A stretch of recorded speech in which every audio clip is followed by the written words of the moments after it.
Now, from CBS News Miami, this is Facing South Florida with Jim DeFede. Welcome to Facing South Florida. I'm Jim DeFede. This morning is day 19 of the government shutdown. And in a few minutes, I will have an exclusive interview with the Democratic leader of the U.S. House of Representatives, Congressman Hakeem Jeffries, from the great borough of Brooklyn. But before we get to him, I want to spend some time outlining the central issue in this fight between Democrats and Republicans, and that's over extending the subsidies for the Affordable Care Act, also known as Obamacare. No other state in the country has more to lose in this fight than Florida, and specifically South Florida. It's important to remember that when President Obama signed the Affordable Care Act on March 23, 2010, roughly 50 million Americans, nearly 1 in 5, did not have health insurance. They were not poor enough to be on Medicaid, but not rich enough to be able to afford insurance on their own. Many were being excluded for a variety of reasons. The Affordable Care Act changed that. Insurance companies could no longer refuse to cover you because of a pre-existing condition, and they couldn't drop your coverage because you got sick. They also were prevented from placing limits on how much coverage you could receive over your lifetime. But the big change was allowing people to buy insurance in a marketplace that gave them tax subsidies to help pay for those policies. Here was how President Obama explained it back in 2010. Health insurance exchanges will be created, a competitive marketplace where uninsured people and small businesses will finally be able to purchase affordable quality insurance. They will be able to be part of a big pool and get the same good deal that members of Congress get. That's what's going to happen under this reform.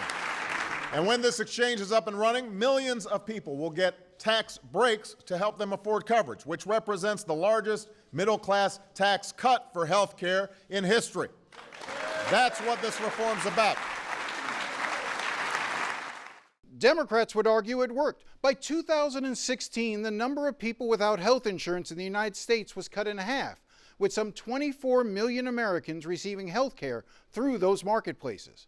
And nowhere has Obamacare been more popular than here in Florida. Florida has more people enrolled under the Affordable Care Act than any other state in the nation.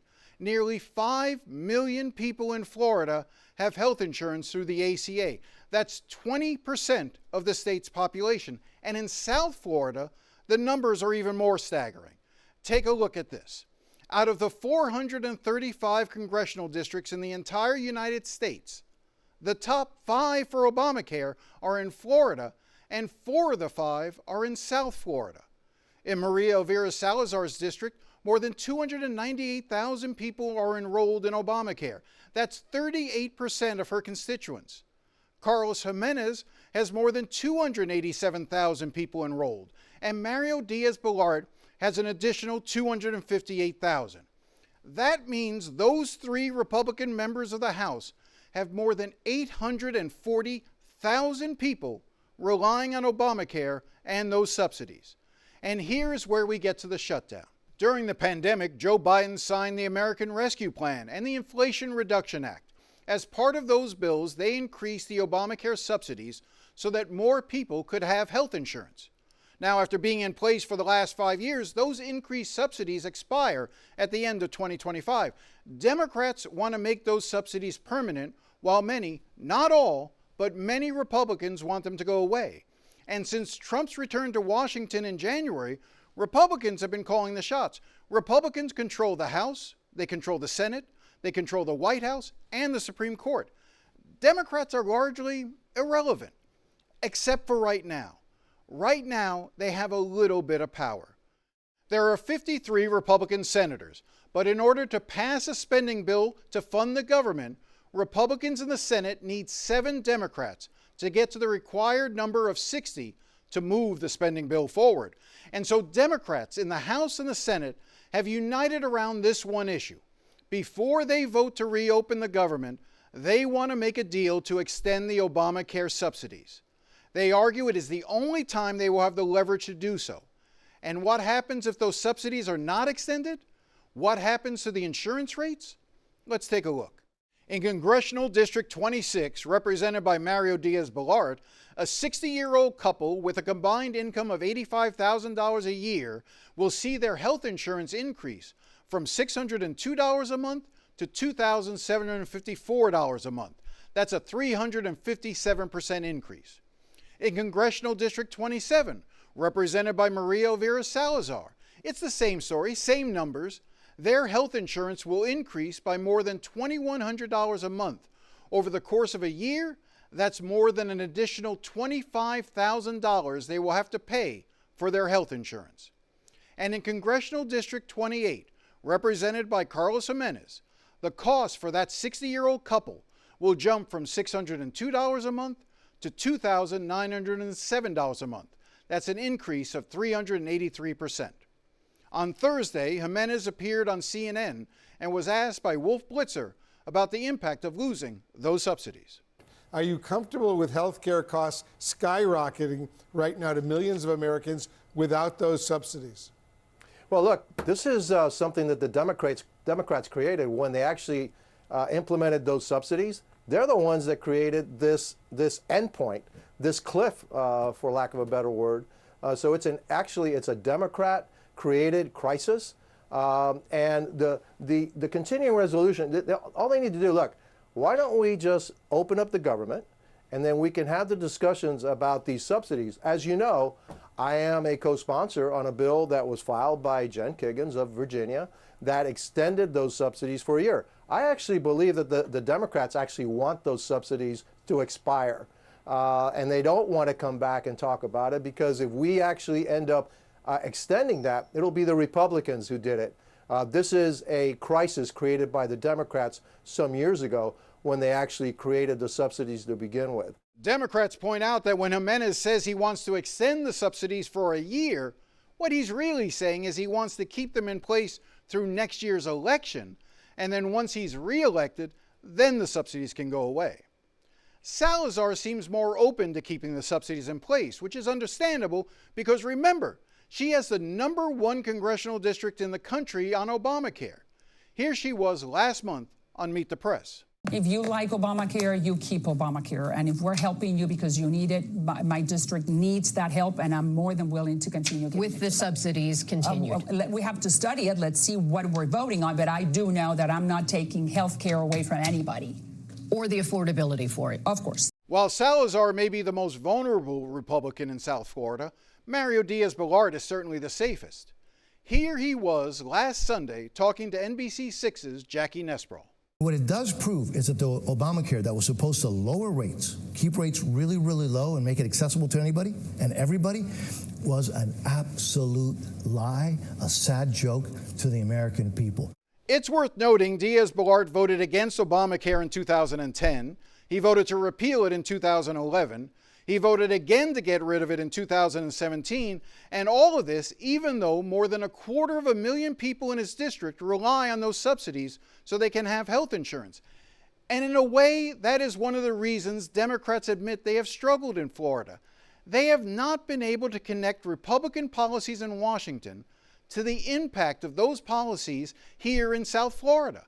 The fact that Mario Diaz-Balart can trash Obamacare, call it a joke, even though so many voters in his district rely on it, shows that disconnect.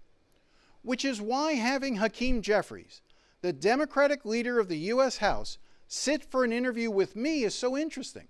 Florida is a red state, but Jeffries is willing to take the fight over the shutdown to South Florida because South Florida is ground zero in this battle. We spoke early Thursday evening. There are hundreds of thousands of people in South Florida who are at risk of seeing their premiums, copays, and deductibles skyrocket by thousands of dollars a year in ways that will make it unaffordable for them to be able to go see a doctor if the Affordable Care Act tax credits are allowed to expire. Unfortunately, Republicans like Representative Jimenez, Representative Salazar, and Representative Diaz-Balart refuse to sit down to negotiate an extension of the Affordable Care Act tax credits, and they have no interest in addressing the health care crisis that they've created.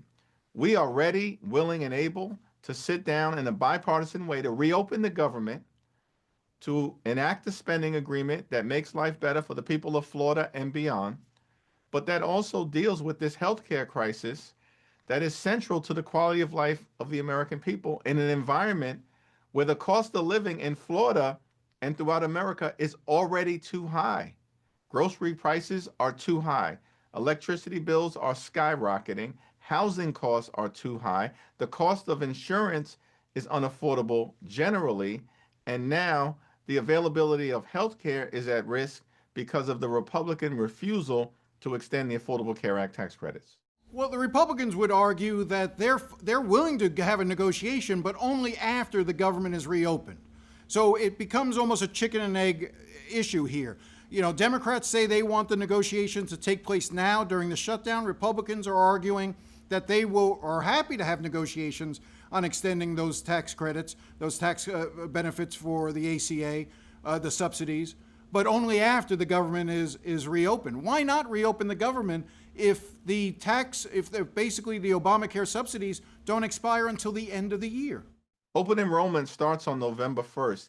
And right now, people throughout the state of Florida and across the country are going to begin to receive notices from their health insurance companies indicating that their premiums are about to skyrocket by thousands of dollars per year. That's unacceptable.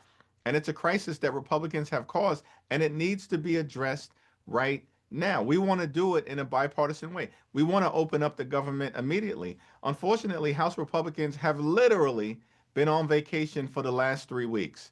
They canceled votes 2 weeks ago, canceled votes last week, and canceled votes this week. In fact, since the end of July, House Republicans have worked only 15 days during the last several months, uninterested in doing the business of the people of the great state of Florida and everyday Americans all throughout the country. We can reopen the government, but we need Republicans to get back into town to do their jobs, as opposed to refusing to even show up for work at the same time when they've shut the government down, furloughed federal employees, or are forcing our law enforcement officials and others to work without pay. Representative Diaz-Balart makes the argument that these subsidies, these increased subsidies for Obamacare during the pandemic were always intended to be temporary. And that he says, and I'll read a quote to you from him, what it does prove is that Obamacare, that was supposed to lower rates, keep rates really, really low, and make it accessible to anybody and everybody, was an absolute lie and a sad joke on the American people. He's arguing that if these rates are going to dramatically increase without the extension of the subsidies, that the problem was, the underlying problem is Obamacare itself, not the disposition of the subsidies.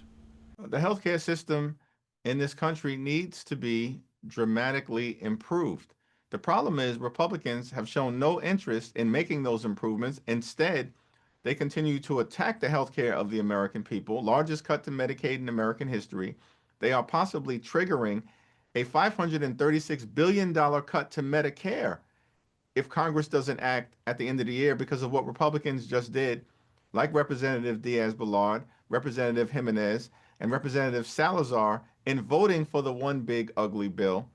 Of course, hospitals and nursing homes and community-based health centers are closing all across the country, and they are now refusing to extend the Affordable Care Act tax credits. So this is an all-out assault on the health care of the American people that, of course, requires decisive action. Republicans have tried to repeal the Affordable Care Act now more than 70 different times over the last 15 years. That's extraordinary. And they have no credibility when it comes to addressing the health care of the American people.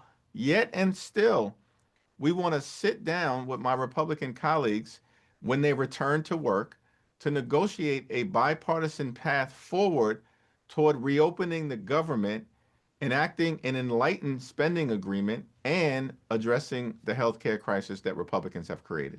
How confident are you that Democrats will remain united, particularly in the Senate? Democrats have seen a history of this where, the tough talk slowly fades and then suddenly some senators, Democratic senators, get a little weak-kneed and suddenly the entire thing collapses. Why should Democrats believe that this is going to be any different? House and Senate Democrats have been strongly united over the last several weeks and, in fact, over the last several months and standing up to lower the high cost of living for the American people, fixing our broken healthcare system. And we also, of course, know that we've got to clean up corruption in Washington, D.C. I met earlier with Leader Chuck Schumer, thanked him and Senate Democrats for continuing to stand strong in their defense of the quality of life of the American people. And that's what's driving us right now. That's what unifies us, because this is a fight on behalf of working class Americans, middle class Americans, older Americans, and everyday Americans. When we come back, more of my conversation with Hakeem Jeffries as I ask him about President Trump's plans for Venezuela. Are these legitimate targets, or is he potentially driving us into a war that I'm convinced most Americans do not want to see happen? Stay with us.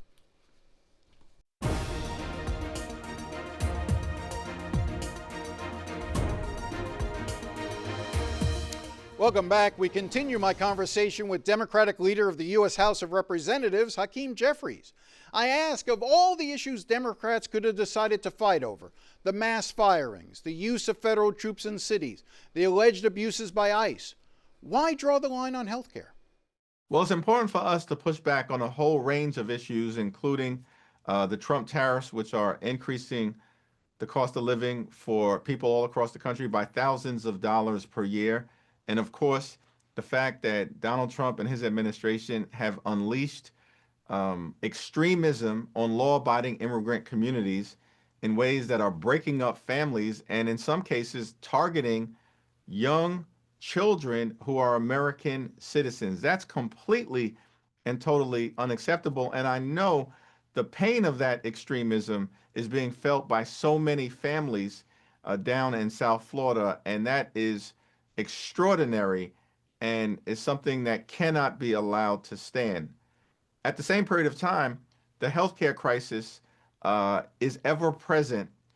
It's overwhelming the American people, and dealing with the expiration of the Affordable Care Act tax credits has to be addressed with the fierce urgency of now, which is why we have raised the issue as something that requires immediate action. I did want to raise one other issue with you because it's a critical issue.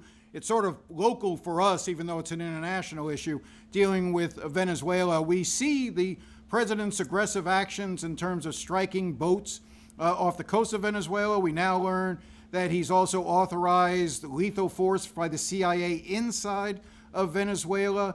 How do you view this right now, and what role is Congress supposed to be playing in terms of being briefed? I know you're part of the Gang of Eight, so you should be receiving those briefings. I don't know if you are, but give me your overall impression of what's happening right now between the United States and Venezuela.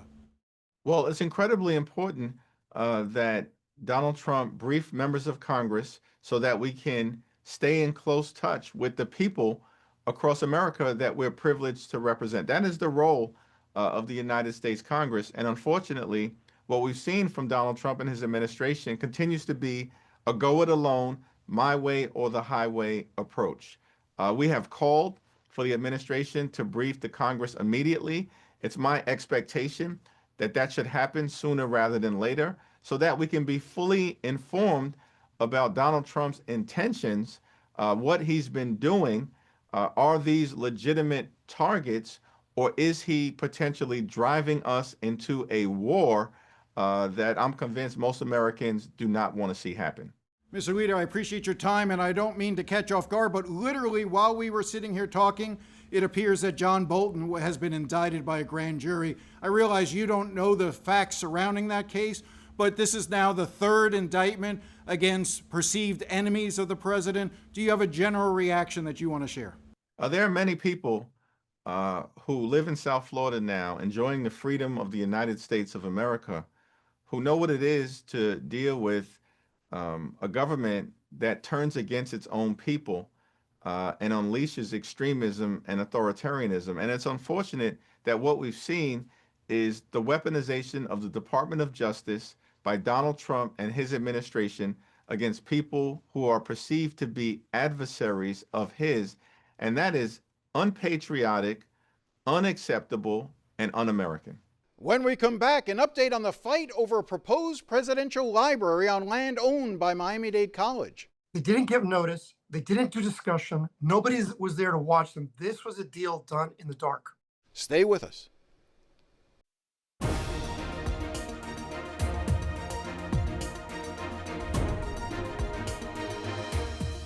Before we go, a quick update on the Trump Presidential Library land deal. A judge has temporarily blocked the land giveaway following a lawsuit filed by retired professor and local historian Marvin Dunn. Dunn sued Miami Dade College and its board of trustees, arguing the college violated the Sunshine Law by not letting the public know what they were up to when they called a special meeting last month. This was the notice posted online announcing that September 23rd meeting. It stated, "At this special board meeting, the District Board of Trustees will discuss potential real estate transactions." It didn't say what type of real estate transaction they would consider. It didn't reveal the plan was to just give away nearly 3 acres of land the college owns next to the Freedom Tower. And most importantly, it didn't mention anything about a presidential library. Nothing. Just a potential real estate transaction. I spoke to Dunn's lawyer, Andres Rivero, about what happened in court and Circuit Judge Marvel Ruiz's reaction to that notice. And when the judge saw that the entire amount of information given to the public was that there were potential real estate transactions to be under consideration, when everyone understands, and certainly the judge understands, we're talking about a piece of property that's worth hundreds of millions of dollars and it was being given away. I think that was the most important moment, was just the absolute lack of notice to the public. We have a sunshine in government law so that when you have the great majority of citizens, like you see in the public polling right now, are against something, they get to express their opinion to the public officials in hopes that they'll listen to the people. Where does it go from here? Well, look, what we've asked and what the court said was the college could solve this by giving proper notice and having a proper hearing. But the stated intention is to waste public money and take an appeal to the Third District Court of Appeals to try to justify a notice that didn't tell anyone anything. You wouldn't know what was going on unless you were in on the deal. And do you believe that all those trustees were in on this from the beginning? Look, I believe that the only way anybody could know on that 7 days notice that they were going to take a unanimous vote was if they were in on the deal. And let's remember, when the trustees met, the entire meeting lasted just 3 minutes. They said the Pledge of Allegiance, voted to give away the land, and adjourned without a single second of discussion. By issuing a temporary restraining order against the transfer of the land, the judge said she thinks there is a good chance Dunn will win at trial. Rivero says he plans on deposing the trustees and others to find out what really took place behind the scenes. We'll keep you posted. Well, that's all the time we have today. If you have any thoughts or comments, feel free to contact me at jdefede@cbs.com. I do enjoy hearing from you. Thanks again for watching, and enjoy the rest of your day.